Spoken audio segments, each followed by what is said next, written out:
Retour sur le plateau Equinox Soir, deuxième partie. C'est le temps du débrief, madame, monsieur. Toujours en compagnie de maître Augustin Gueffak, barista Tamfou Richard, Roger Yono et Raphaël Ndougou. Raphaël Ndougou, comment on en arrive à commettre un parricide?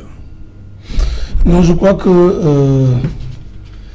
dans la forêt équatoriale d'où je viens, ces comportements-là sont qualifiés de sorcellerie. Mais chez les serpents, vous dites souvent que le serpent se met au-dessus. Oui, le serpent, il se met au-dessus. Parce qu'il a peur de serpent. Non, la vipère. Hein. Oui. La vipère, quand elle met bas, elle se met, elle se cache, si vous voulez, elle grimpe un arbre pour éviter que ces vipères, je pense. Oui, les vipères, oui. Ils sont plus dangereux. Chez la vipère, c'est possible. Chez la vipère, c'est possible parce qu'au préalable, c'est elle qui porte ces vipères dans le ventre et elle sait que lorsque ces derniers sortent de son ventre, ils peuvent être plus dangereux qu'elle-même. Donc du coup, elle grimpe sur un arbre. Et là, donc... Au niveau des humains, comment comprendre au niveau des humains, on nous raconte que vous avez mis au monde puisse mettre un terme à votre vie. La fille est partie de Douala et puis elle allait se soigner, on ne sait pas trop quoi. Et puis elle a pris la hache. Ça dit que les fins limites de la police ou la gendarmerie nous diront, mais sauf que dans Dieu les gens on appelle ça la sorcellerie parce que c'est inadmissible, incompréhensible, intolérable. Donc aujourd'hui, et puis comme vous savez que les jeunes filles, les jeunes garçons d'aujourd'hui veulent tout chercher. Vous savez qu'il y a un phénomène de porte-monnaie magique, c'est pas tout moi. Il faut faire aussi attention maintenant quand nous sommes parents. Il faut qu'on contrôle nos enfants. Et puis maintenant, les enfants eux-mêmes qui ont un certain âge doivent se contrôler également, ne pas accepter n'importe quoi. Parce que je vois mal, moi je ne peux même pas piquer quelque chose à un être humain. C'est-à-dire que je ne peux même pas être infirmier pour injecter quelqu'un. Parce que je trouve ça très très difficile. Mais je ne comprends pas comment... Injecter quelqu'un? Je ne peux pas injecter quelqu'un. Je ne peux pas. Je n'ai pas. Même quand on m'injecte moi-même, je ferme les yeux. Parce que je n'ai pas envie de voir comment on me pique quelque chose au corps. Donc je vous assure que donc pour le vaccin, ça ne s'explique. Pour le vaccin Covid, vous ne serez pas partant? Ah, vous connaissez ma position, mais mes remèdes sont à la maison. Enfin, des remèdes, ça dit que mes potions de grand-mère magiques sont à la maison. Donc pas de vaccin avant un certain temps. Okay. Barrister Tamfou, about this situation. Well, it's young lady who killed her mother. It's incomprehensible. I really want to understand what animated such a spirit. Elle dit que c'est sa vie, comme on dit vulgairement, rien ne donnait. Elle accuse sa mère d'être à l'origine de... Nobody has the right to take somebody's life. So no, nothing can justify such an act except you are mystically being possessed and what you have just done, you are even unconscious. Because had it been, for example, what she is accusing the mother of, why don't you go and report the case maybe somewhere so that through an investigation they can know exactly who is at fault. So what the act she just committed is very barbaric and under no circumstances can someone accept that. It's incomprehensible, it's beyond comprehension. Ok. Aujourd'hui, cette situation, chez les Bantous, on peut comprendre ça? De quel angle on peut commencer à comprendre un tel acte? Je dirais en entame qu'il est inadmissible d'expliquer le fait qu'un enfant vienne à donner la mort à son parent. Mais maintenant, il faut comprendre, Serge Alain, moi je verrais un peu dans le sens de la socialisation de nos enfants aujourd'hui. Il faut regarder, il faut savoir que vu le contexte, je dirais pas économique, mais le contexte actuel fait en sorte que certains parents ne discutent plus et ne causent plus beaucoup avec leurs enfants, c'est-à-dire les enfants sont éduqués à la volée. Et il y a eu un certain individualisme au niveau des familles, dans le sens où à votre époque, vous étiez l'enfant de la famille, c'est-à-dire l'enfant du quartier, où d'autres parents pouvaient vous réprimander. Mais aujourd'hui, si vous réprimandez un enfant, ça sera sa propre mère, même si cet enfant a tort, qui vous dira que vous n'avez pas le droit de réprimander cet enfant. Or, regardez donc, les enfants grandissent en fait dans un système d'insécurité totale actuellement, c'est-à-dire insécurité dans la manière de visionner, dans leur éducation, etc. et tout. J'ai vu une vidéo dans les réseaux sociaux où vous voyez des jeunes dans un quartier de Yaoundé qui se livraient à des pratiques un peu très complexes, etc. et tout. Le contexte économique fait en sorte que tout le monde est dans un rêve. Et on est dans un rêve, dans un moment où on n'a plus de valeur.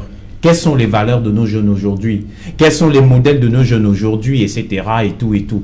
Les jeunes ont d'autres valeurs et d'autres modèles. Leurs modèles, ce sont des fémanes. Leurs modèles, ce sont des gars qui ont des porte-monnaies magiques, des histoires pareilles. En fait, le rêve de la réussite facile de la vie fait en sorte que les uns et les autres sont prêts à tout au point d'en découdre avec leurs parents pour essayer de réussir. Donc, je pense qu'il faudrait, pour éviter ce genre d'actes, et essayer de restructurer en fait les valeurs et construire des vraies valeurs de société, à savoir les valeurs de travail, les valeurs de sérieux dans la vie, etc. C'est ce qui permettra en réalité que les actes pareils qu'on ne peut pas expliquer, sauf si on entre dans le domaine de, je ne sais pas, peut-être dans le domaine de l'au-delà, pour comprendre comment est-ce qu'on peut tuer un enfant, mais ça peut s'expliquer. Un parent.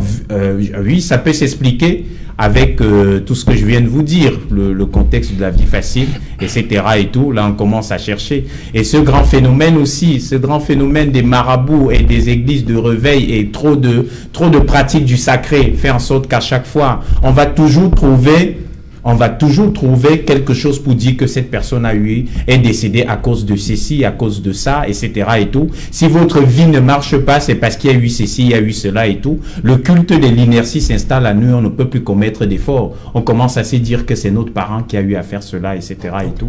Donc je pense qu'il faudrait qu'on revienne à des vraies valeurs bantoues, comme vous l'avez dit. Maître Ngefunk, elle aura droit à un avocat, quand même. Oui. La défendre. Ces gens-là, les défendre tous. C'est le titre d'un ouvrage bien rédigé. Les défendre tous. Les défendre tous. Oui. Rédigé par un célèbre magistrat, Albert Note. Dans le cas concret, ce crime crapuleux, je ne dirais pas qu'il est très isolé, mais il pose beaucoup de problèmes. Juridiquement, il faut commencer par vérifier l'état mental de la fille. Puisqu'elle réclame comme on dit, elle réclame son forfait après. Elle dit que je l'ai tué, j'ai fini avec elle. Alors, s'il est avéré que c'est une déséquilibrée, alors nous devons facilement engager la responsabilité de l'État qui n'a pas pu encadrer cette déséquilibrée. C'est la première des choses, et c'est où nous disons, nous déplorons toujours le laxisme, le laisser-aller de l'État en ce qui concerne les instituts sanitaires de la République. À l'époque, souvenez-vous, nous avions à l'hôpital La Quintini, je crois que ça existe toujours, ce grand nom, Dr John. Tout le monde connaît Dr John au Cameroun, que tout le monde connaît ses prouesses. Qu'est-ce que son pavillon est devenu? À Douala, chaque carrefour a son fou et sa jeune. Alors, à nous habituer, à nous familiariser à ces êtres humains qui ont perdu un sens et que l'État démissionne de leur encadrement, il n'est pas exclu que nous retrouvions... On les portait, hein? On les retrouvait pas dans les rues. Mais ça, ce n'était pas la solution. Avec Dr John, à l'hôpital La Quintini, il y avait un pavillon pour les entretenir, les encadrer.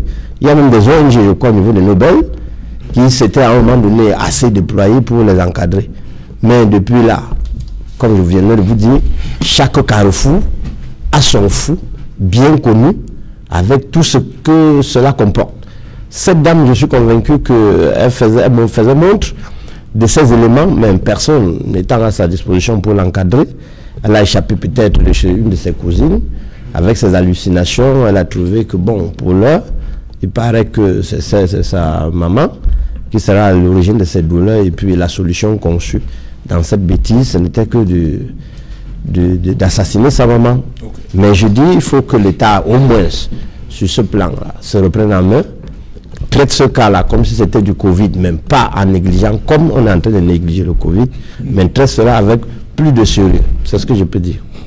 Non, on néglige pas le Covid. Hein. Le ministre Paula Tangandji a fait une sortie là pour ramener certains promoteurs d'églises de réveil, les ramener à l'ordre. Hein.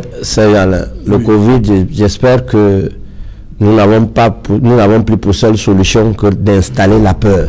Okay. Parce qu'en dehors de cette peur, tout ce qui avait été fait au début a été démantelé et nous ne voyons pas la reprise. Ok.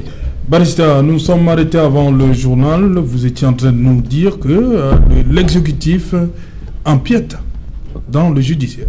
Yes, we should know that everybody is equal before the law, and when you have challenges with the justice system, justice should be rendered with a blind face. We should not hide behind an illness for the executive to infringe over the activities of the judiciary.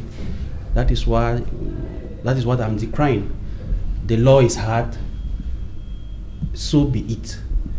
If it happens that because of your activities you have challenges with the justice system, the law should be applied to you as it can be applied to others. We should not look the case of Professor Mendoza to be different from the other cases of Anglophone detainees who we have seen being Thomas Awa, who is a journalist, or the other man who was chained on a sick bed. So we should not look at it as if it is different from that. So if the law is applied to everybody, I think that even those people also could benefit from such largesse of the president. So it's however deplorable that he has to leave this stage of his illness. I pray that the open heart of the president should also look at his situation, and if possible, let him benefit from all the health assistance that he can, because the right to health is a universal right and the state has the obligation to guarantee that treatment. Voilà, le droit à la santé. Raphaël Ndogo, je lis un passage là, je cite cette personne, c'est une source. Paul Biya ne se laisse en rien influencer par les pressions, qu'elles viennent d'ici ou de l'extérieur. Et cette personne continue en disant, le geste fort du président, parlant de Yves-Michel Fotso, parlant de Inoni Ephraim, le geste fort du président qui sait prendre son temps, mais finit toujours par agir en bon père de famille. Quelqu'un qui n'a pas voulu donner, qui a parlé sous anonymat, mais proche du président de la République. Pour bien qui n'aime pas trop la pression. J'aime la fin, en bon père de famille. Il agit toujours en bon père de famille. Mais il n'aime pas la pression, le président Biya. Je ne voudrais pas parler de pression, mais la fin là m'intéresse. Okay. Il agit toujours en bon père de famille. Il avait pardonné ceux qui ont voulu le tuer en 84.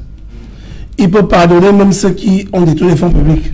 Mais seulement il faut que ceux-ci se montrent humbles. Mais seulement il faut que ceux-ci fassent le meilleur culpa.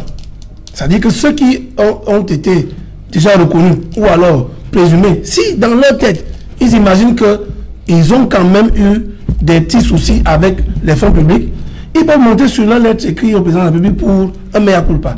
Maintenant, il y a toujours dans ce que j'appelle, ce que je dis que j'aime à la fin de son propos, je voudrais quand même reconnaître que au-delà des professeurs aujourd'hui, parce que justement, monsieur nous indiquait quelque chose tout à l'heure qu'il ne faut pas. Parce que si on venait à évacuer ou libérer monsieur Mendoza, qu'est-ce qu'on ferait de monsieur Vanouk qui a aussi été malade à un moment donné? Et donc, c'est pour ça que je dis qu'un bon père de famille, il sait souvent pardonner. Maintenant, nos amis qui sont là, je crois qu'il y a même des dispositions, les avocats sont sur le plateau, me démentiront, il y a des dispositions qui organisent le TCS, qui prévoient les remboursements.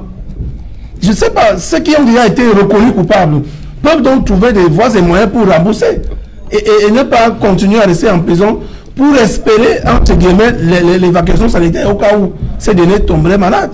Parce que de toutes les façons, pour moi, leur détention là-bas ne me sert à rien.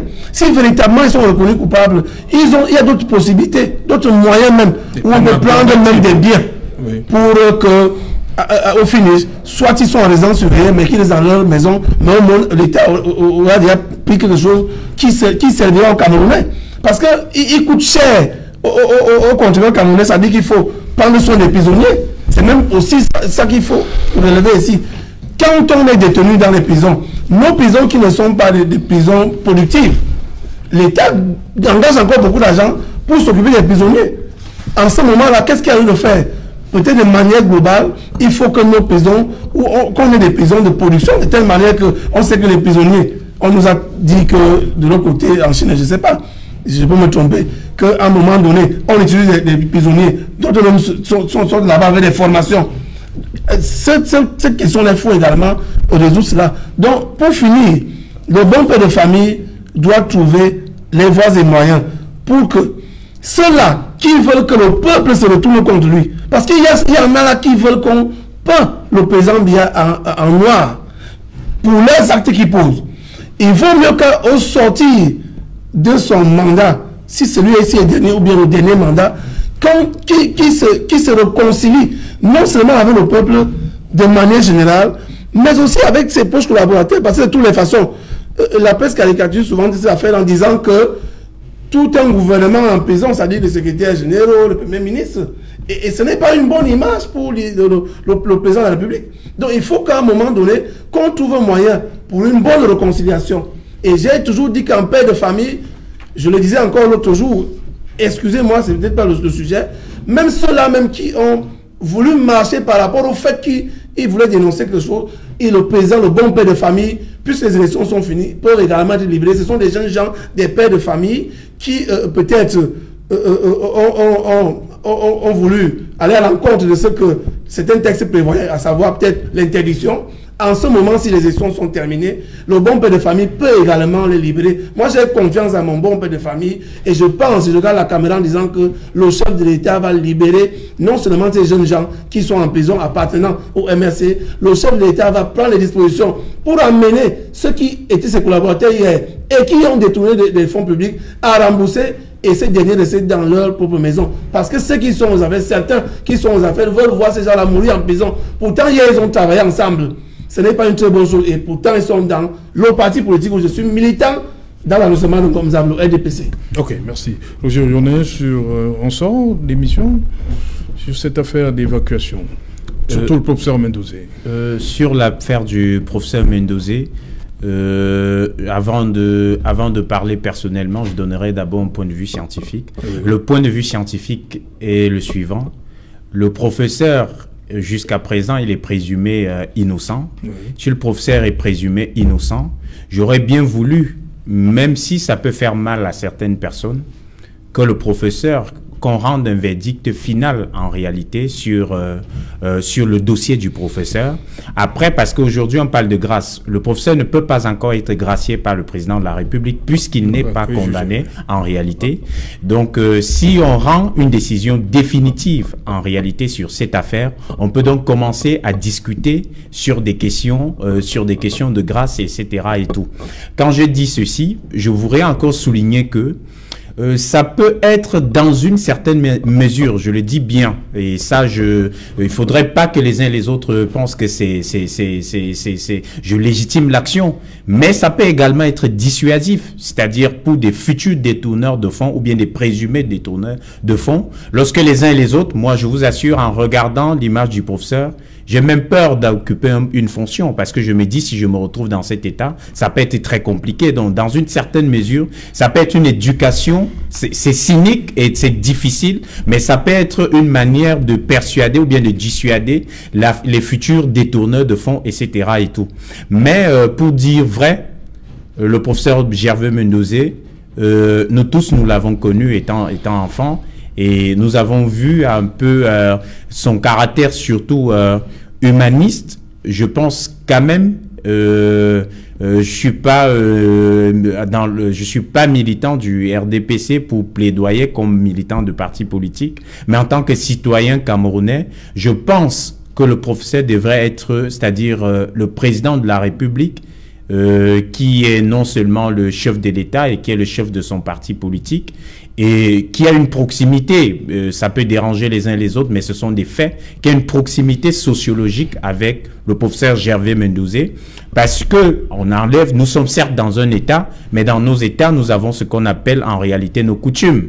Si Gervais Mendozé quelque chose arrivait, chez nous, on fera ce qu'on appelle le Siliaou, et dans le Siliaou, on pourra, dans une certaine mesure, le président, malgré qu'il soit chef de l'État, il est le Nomgui. Le Nomgui, ça veut dire que c'est traditionnel sur le Béti. Le président pourra se placer pour expliquer en réalité dans le Siliaou parce que son frère s'est réparti. Donc je pense que on peut le résoudre non seulement en tant que frère, on peut le résoudre non seulement en tant qu'humain, mais en tant que chef de l'État. Donc je plaide en réalité pour une amélioration, voire une condition humaine pour le professeur Gervais Mendozé. Merci. Ok.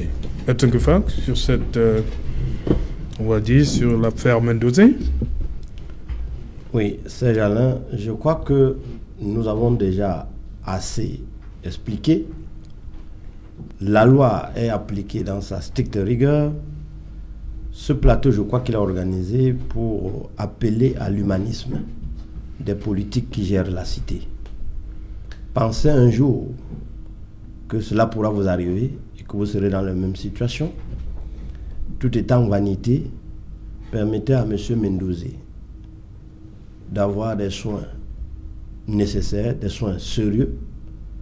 Je crois qu'il ne mourra pas de là, il reviendra répondre devant la justice camerounaise. Si j'ai bonne mémoire, je crois qu'il a même déjà amorcé le remboursement de ce qu'on lui reproche peut-être. Je crois qu'il est à court des moyens. L'État doit comprendre. Il ne mourra pas. S'il meurt, ça ne va pas régler le problème. S'il meurt, ça va plutôt humilier davantage ceux qui l'ont embrigadé, ceux qui l'ont encouragé dans cette trajectoire. Tout le monde sait ce qu'il a fait avec ce qu'il devait faire. Je ne crois pas que s'il meurt, ce sera la solution idoine. Nous implorons, moi, à mon niveau, nous disons ce qui a déjà été fait. Ce n'est pas peu, mais ce n'est pas assez, ce n'est pas suffisant. Je sais que je ne suis pas l'avocat de cette famille, je sais que la famille a sa position que nous avons lue ailleurs, mais acceptez, c'est un Camerounais. Si vous ne vouliez pas que nous en parlions, nous n'aurions jamais regardé ces images. C'est la famille, ou bien ce sont ses frères qui ont laissé ces images. Nous avons notre droit de commenter. Permettez, chers hommes du pouvoir, à ce que cette image soit lavée de nos cerveaux. Envoyez-le où il veut aller se soigner. Faites le nécessaire comme vous avez fait pour les autres. C'est tout ce que je peux dire. Voilà. Merci, madame, monsieur. Merci, Barista. Thank you. Merci, Roger, d'être venu. Voilà. Merci, Raphaël Ndougou. C'est toujours un plaisir, ça, j'allais autour. Merci, Barista Ngefak. Je dis un bonsoir particulier à tous les sinistrés du Cameroun à l'heure actuelle, parce que le Covid, il ne fait pas que de malheur. Oui. Il froisse tout le monde. Il a installé la peur dans tout le pays. Plus personne n'est sûr de s'en sortir. Voilà, madame, monsieur, nous sommes donc arrivés au terme de cette édition. Bonsoir, professeur Gervais Mendoza.